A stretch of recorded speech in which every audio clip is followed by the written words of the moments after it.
రాబోయే ఎన్నికలకు సిద్ధంగా కావాలంటూ ఆంధ్రప్రదేశ్లో సిద్ధం పేరుతో భారీ సభలను నిర్వహిస్తున్న వైసీపీ ఈ నేపథ్యంలో హైదరాబాద్ కూకట్పల్లిలో నిర్వహించిన మేమంతా సిద్ధం కార్యకర్తల ఆత్మీయ సమ్మేళనానికి నేతలు కార్యకర్తలు ఎంపీలు ఎమ్మెల్యేలు హాజరయ్యారు.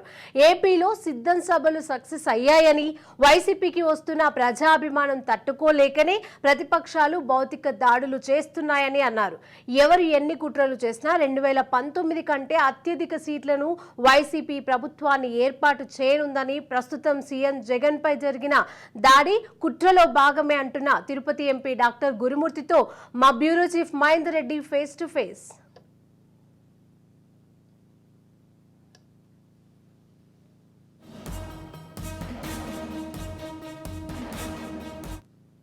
ఆంధ్రప్రదేశ్లో ఎన్నికల వేడి అనేది దాదాపు కొనసాగుతుంది. ఇక సిద్ధం సభలు కూడా ఎక్కడికక్కడ నిర్వహిస్తున్నారు. ఎక్కడికున్నా సరే అక్కడ సిద్ధం అంటూ ఇటు వైసీపీకి మద్దతుగా ఒక్కొక్కరుగా కలిసి వస్తున్న నేపథ్యం. మరి అలాగే ఓవైపు ఎన్నికల ప్రచారాలు కొనసాగుతున్నాయి, ఒకవైపు సిద్ధం సభలు కొనసాగుతున్నాయి, మరోవైపు దాడులు కూడా ప్రారంభమయ్యాయని చెప్పొచ్చు.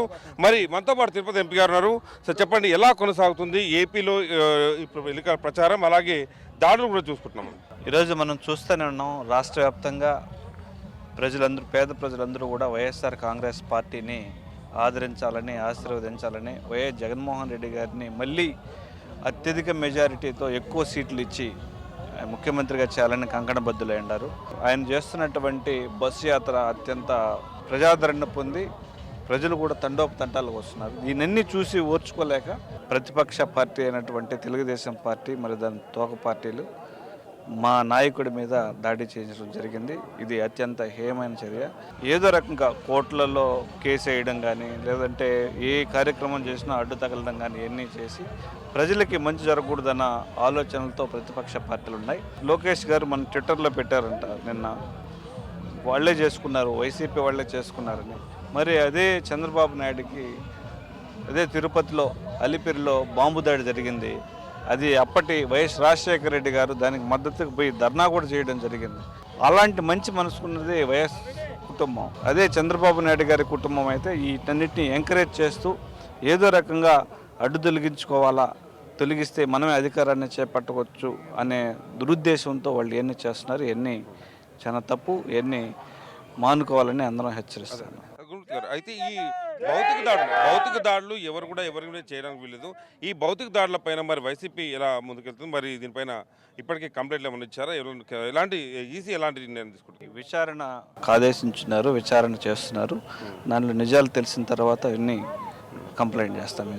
సిద్ధం సభలకు ఎలా వస్తుంది? హైదరాబాద్లో ఈరోజు ఈ సభలు పెట్టుకున్నారు, స్పందన ఎలా ఉన్నారు? మీరే చూస్తున్నారు ఎంత ఉత్సాహంగా ఉన్నారు. మా జగనన్న ముఖ్యమంత్రి చేయాలని కంకణబద్దులై సో అందరూ కూడా కృషి చేస్తున్నారు. సో ఆయన మంచి పరిపాలన 10 కాలాల పాటు సాగాలని అందరూ ముందుండి పనిచేస్తున్నారు. 175 టార్గెట్ పెట్టినారు మా ముఖ్యమంత్రి వర్యులు. సో ఖచ్చితంగా సాధించి తీరుతాం. ఇది మొత్తంగా తిరుపతి ఎంపీ గురుమూర్తి గారు చెప్పిన విషయం. భౌతిక దాడులు చేయడం అనేది నిజంగా అనైతికం. రాజకీయంగా ఏదైనా సరే రాజకీయం ఎదుర్కోవాలి, కానీ భౌతిక దాడులు అనేవి ఎక్కడ కూడా ఎవరు కూడా ఎంకరేజ్ చేయాల్సినవి కావు. టీడీపీ శ్రేణులు ఒకవైపు దాడిని కూడా వాళ్ళు చమత్కారంగా ఇట్లా ట్విట్టర్లో కానీ ఇట్లా వేదికగా పంచుకోవడం అనేది కూడా హాస్యాస్పదం. దీనిపైన ఈసీ అయితే దర్యాప్తు చేస్తుంది. అలాగే మా టార్గెట్ 175 అన్నట్టుగా కూడా తిరుపతి ఎంపీ గురుమూర్తి చెప్పిన విషయం. ఓవరాల్గా హైదరాబాద్లో సిద్ధం సభకు మాత్రం వందలాది మంది ఇక్కడ కదిలి రావడం, అలాగే అన్ని ప్రాంతాల్లో తెలుగువారు ఎక్కడున్నా సరే అక్కడ సిద్ధం సభలు ఇలాగే కొనసాగుతాయి. దాదాపు స్పందన కూడా వస్తుంది, భారీ మెజారిటీ కూడా ఇక్కడ వస్తుంది. భారీ మెజారిటీతో మేము గెలుస్తామని కూడా వైసీపీ శ్రేణులు అయితే ఓవైపు పరిస్థితి.